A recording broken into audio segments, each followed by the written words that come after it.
Hey guys, sorry I've been gone. I've been going through some stuff, some issues, but they're not resolved yet. But I will be able to upload a couple more videos. Might have to take another break. Sorry for all that, but once everything's resolved, I will be able to have a more consistent schedule.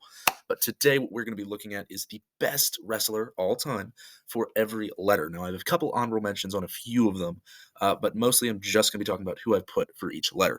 So this is from A to Z. Now, I will say a few of them were a little difficult because there's not a lot of people for some letters. But I found what I found. So first up, we got. By the way, you might notice a lot of WWE in here. That's because that's really all I watch. I watch some AEW, barely any New Japan, and never Impact. So there's not going to be much of them, but there are a couple. First up, we have A, and A is for AJ Styles. Now, AJ Styles obviously has had a very long career. He's been around for decades at this point, debuting in the 2000s for TNA and stuff. And he put on absolute banger clinic matches in TNA, Impact, New Japan, and now WWE. Unfortunately, injured at the moment, but even in his 40s, he can put on classics. All right, B, we have a couple honorable mentions. So people like Bret Hart were in consideration here, but he didn't end up winning. It actually went to Bryan Danielson. I think if you just look at a pure technical point of view, Bryan Danielson has become astounding. Not saying he wasn't, but if you look back as to Nexus days when he was choking out Justin Roberts, he wasn't the Daniel Bryan / Bryan Danielson of the 2010s and 2020s. That guy was like late 2010s. Absolutely astounding, both as a heel and a face. Is working AEW now, even when he was injured back at All Out. Very well done. Greatest technical wrestler of our generation. All right, next up we have C, and C is for Close Your Eyes. The light makes the truth reveal. Christian will be winning C. Now, there were quite a few people who could have won this, namely Chris Jericho, but I like Christian a lot. I think that between Edge and Christian, he was just kind of there in most people's minds, and people just saw Edge as the number one guy, but he's really good. If you look at his work in AEW now, Christian Cage is astounding as like a heel. But even in WWE, he's a I think multi-time world heavyweight champion, and he deserves it for his astounding, in-ring promo and all his work. Next we have D. D was a bit of a weird one. There were a lot of people who could have won, and I'm a little biased on this one, but I did end up picking Drew McIntyre. I think once his career is over, he'll be number one, and I think he's already number one. The He was the only thing carrying WWE in 2020, 2021. You could argue Bayley and Sasha Banks, those two also could have been in consideration. However, he was astounding everywhere and has been for years, ever since his return in 2017. He can basically put on a banger with anyone. The Claymore is one of my favorite finishers of all time, and just an amazing, amazing guy. Next, we have E, and E is for Eddie Guerrero. Now, I'm saying, what about Edge? Technically, Edge isn't Edge anymore. He's Adam Copeland. So I couldn't put him in E. AJ, I think, is a little better than Edge. Eddie obviously lost him way too early, but in the time we did have him, astounding in every sense of the term, extraordinary, if I want to use an E word, he was the greatest high flyer of his time, even better than Rey, in my opinion, Rey Mysterio, and really revolutionized the high flying business. Before it was just flippy flappy guys who don't really have any personality, but they do cool flippy things. But he gave those guys a actual purpose. He had a voice. He was amazing on promos, an amazing character worker, heel and face, and obviously we tragically lost him way too soon.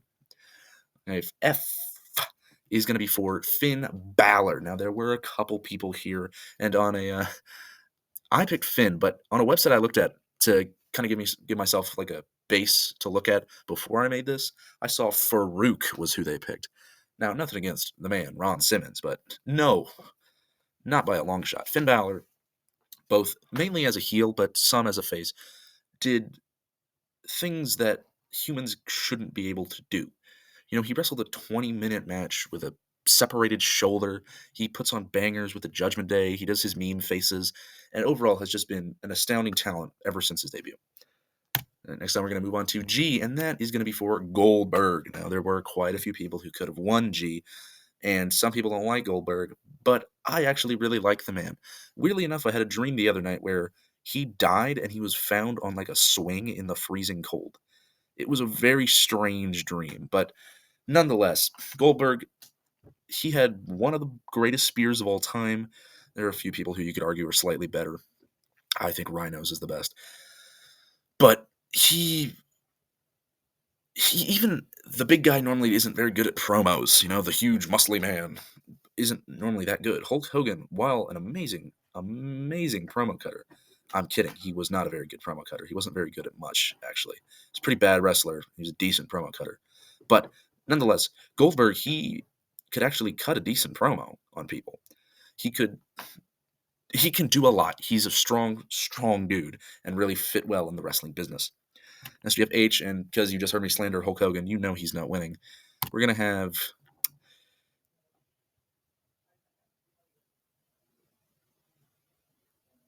Hiroshi Tanahashi actually win here. This is a New Japan star. Now, I don't really know a lot about the man, but I do know like his legacy. I can't speak on how good he is. I can't speak on his skill, his prowess. He's, I think, one of the highest rated wrestlers on CageMatch.net. I believe he's like top 5. Again, I can't say anything about Hiroshi Tanahashi. I am aware of his existence. I'm aware of his skill, but I don't know anything about him. All I know is that he's a 9.63 on Cage Match, which is amazing. A 9.63? That's like one of the top ratings on Cage Match. Hiroshi Tanahashi is number 16 on Cage Match, and the second highest rated of the big three promotions: WWE, AEW, and New Japan. Very, very skilled man. So we have I. Now, there were a couple decent options here, um, but even based on just a couple years of working, I decided to give it to Ilya Dragunov, the current NXT champ, and he is astounding. He holds the number 1 and number 3 match on Cage Match right now. If you were to look right now, at least when I look, in rating from top to bottom, let's see. Oh, sorry, no, he holds the record for best WWE match, not in general. There are a few New Japan matches up there. But based on just WWE, if you're specific enough, he's number 1 and number 3, which is just,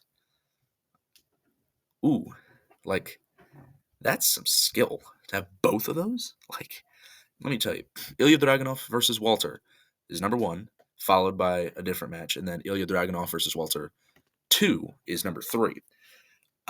He's not on here. He's not anywhere else in the top 10. But he's a skilled man. You can see in his selling, in his promos, and everything he does. He is incredibly talented. He'll go far. I could see him WWE champion. Next up, we have Jay. There were a couple people who could have been here. Justin Liger is one. I ended up going with John Cena. As I've stated in a couple videos now, I don't like John Cena. I think he's an overrated wrestler. But he is the second most influential wrestler of all time, so I can't not give it to him. I'm saying, what? Who's number 1? It's Hulk Hogan, but I hate Hulk Hogan. I dislike John Cena. Okay, next up we're going to move on to K. There are a few people who could have won this. Kenta Kobashi is one, but I ended up going with Kenny Omega. Obviously, an AEW World Champion in his own right, formerly, but the man is skilled. The One-Winged Angel is a very, very good finisher. His selling, his kickouts, everything he does is almost to perfection. It's the most perfect you can be, and Kenny deserves the number 1 spot. Okay, next up we have L, and L is the first female appearance on this list in Lita. Lita, pioneer of the 2000s, 2010s women's division. Obviously, Trish Stratus was there too, but Lita was just an astounding performer in a time where women were not exactly the best thing on display, if you know what I mean. And she pioneered the women's division for years to come, followed obviously by Becky Lynch, Bayley, Sasha, etc. And so we have M, and M is for Mick Foley. There were quite a few people who could have won M, but I think Mick, for all he's done as different gimmicks like Mankind, it's put him in the spot for M. Now, well, he has 3 different personas, and only Mankind and Mick start with M. I'm just gonna throw them all into one. We all know it's the same guy. But, it was Mankind had the classic spot with The Undertaker, throwing off the cell. Dude Love was funny with Austin, and Cactus Jack was just a crazy, crazy man.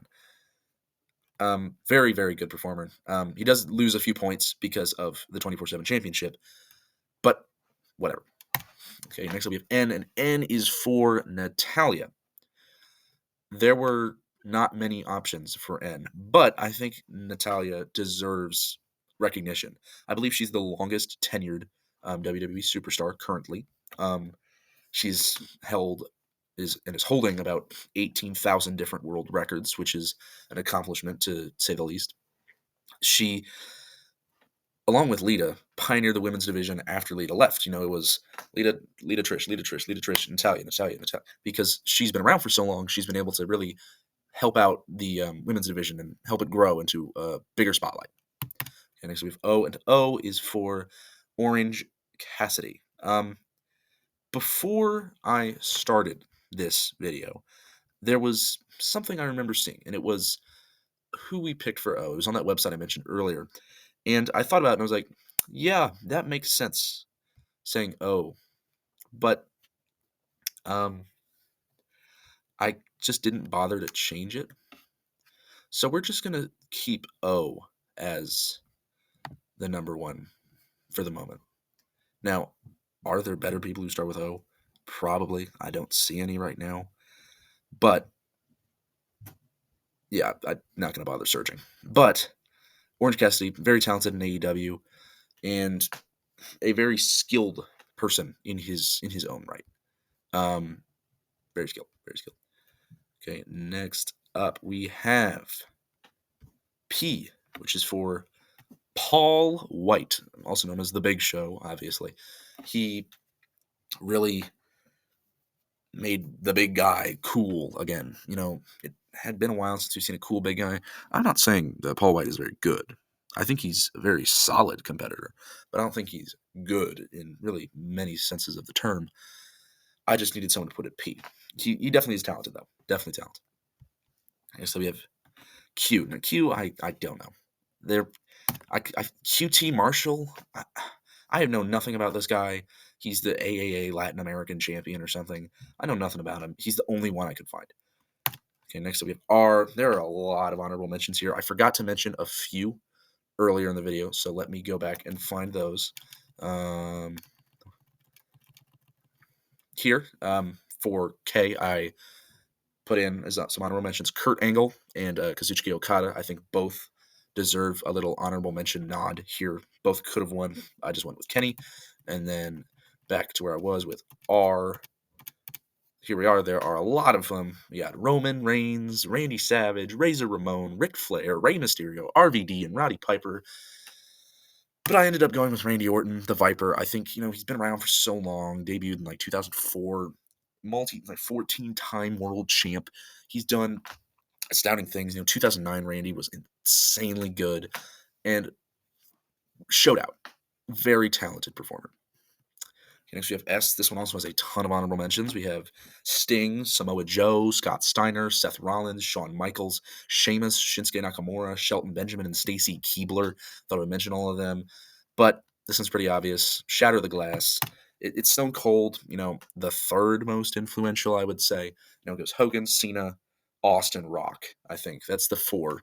And Austin obviously pioneered the Attitude Era. He was only around for about 7 years, maybe even less, but he made wrestling cool. And we can never thank him enough for that. There's much more I could say about him, but I'm just going to shorten it. Next up, we have T. There are a couple honorable mentions here. Triple H, Tori Wilson, The Miz, and Taz were all in consideration, but I did end up going with the man I just mentioned, The Rock. Now, what The Rocks are? Well, his name is The Rock, so it starts with a T technically. So, basically everything I just said for Austin put on The Rock, except for the bridge between attitude and ruthless aggression. Next up, we have U. I would like to honorably mention The Ultimate Warrior, rest in peace. But I did end up going with Ring the Gong / Bell Undertaker to win here. I'll be saying, what? Undertaker's the Undertaker. If you look on WWE.com, it lists him just as Undertaker, given it lists The Rock as Dwayne The Rock Johnson. But I'm just using this to prove my point. So Undertaker, basically take everything I said for Stone Cold and The Rock, put it on the Undertaker. But for attitude to now, basically attitude to the PG era, he was around. He was influential. He was winning, losing, getting world titles, winning major matches. He This spooky, scary, tall man who killed you is the entire Undertaker gimmick, and it sounds so dumb, but it works so well. Next, we have this is where I start to not find that many people, but I did go with Big Van Vader. I'm saying, oh, he's Big Van Vader. He's Vader on WWE.com, so Vader. This man did a lot of things, some good, some bad. The most athletic big man of all time. This man could do a shooting star press if he wanted to. You know, this the most athletic big man of all time, easily. Um, Very talented. Could have seen him as a world champ, but nonetheless, really good guy. All right, next we have W. This one I did actually find someone for. It's gonna be Will Ospreay, currently in New Japan. Very, very, very good. I believe he holds some of the top spots in all matches on CageMatch.com. That's how good he is. He's that good. Let me see. Cage Match rating. Let's see. Kenny Omega is second. Forgot to mention that. Kazuchika Okada is in third, fifth, along with Kenny. Will Ospreay is in seventh. He's in 16th. And he's in a couple more positions near the 20s and 30s. But that just proves how talented Will Ospreay is. Very, very good wrestler. Then we have X, like X-Pac. Talented guy. He had a couple gimmicks, but I only picked him because he's the only one I could find. I see if why this one actually. I picked Yokozuna, very big man, very influential man because he won the WWE title and then immediately lost it. But lost him too soon. Obviously, he was a cool dude. He was big. And then we have Z. I went with Zelina Vega because that was the most talented Z I could find. Not to like attack Zelina here, but that's kind of sad. But Selena is talented as a manager and as a wrestler. She's able to, tell a good story with her facial expressions and body language, and is of good talent nonetheless. Yeah, that's going to be it. So this was the best wrestler for every single letter. Do you agree with me? Do you disagree with me? Do you think my opinions are completely wrong and I should submit myself to the authorities for questioning? Well, I really hope you don't. Have a good day, good evening, good night, good morning, good dawn, good dusk, good dawn, good dusk, good dawn, good dusk, good dawn, good dusk, good dawn, good dusk. I wanted to repeat that for no reason, and goodbye.